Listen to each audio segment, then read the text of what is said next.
Hi, welcome to Burst TV. My name is Nan Portmann. I'm a registered dental hygienist and have been since 2009. I've worked in both general and periodontal practice. I love what I do, and today we're going to be talking about getting confident while caring for dental implants. Let's get started. The goal for you today is to learn, grow, gain confidence, think outside of the box, and become comfortable while treating dental implants. Treating dental implants does not need to be complex. It can be very simple. So today we're going to get down to the grassroots.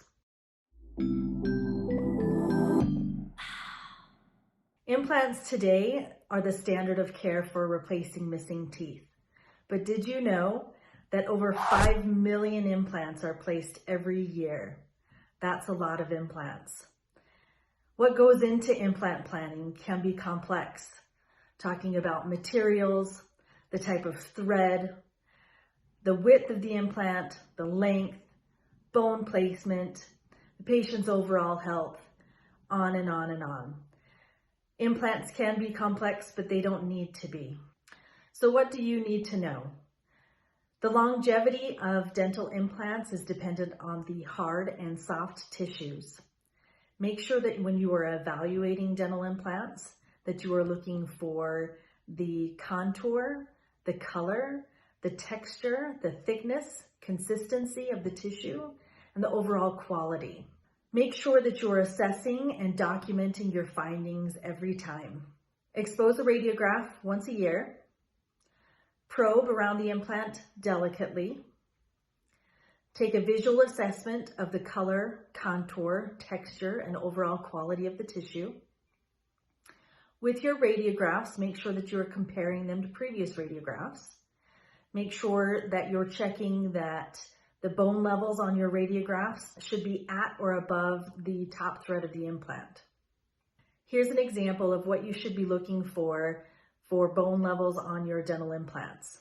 As you can see, the bone level should be at the top thread of the dental implant. If you notice that you are losing bone from your dental implant, it is time for assessment. It is important for your patients to be able to clean their dental implants well, making sure that you're providing the appropriate oral hygiene instructions for them to be able to care for their implants at home. Here's an example of some of the products that I recommend to my patients for cleaning around their implants. Water picks, proxa brushes, and soft picks are excellent options for cleaning around dental implants. It is important to be aware that flossing around dental implants can be contraindicated. It is often found that implants that fail have dental floss threads around them. Make sure that the home care supply recommendations for your patients is appropriate for their dental needs.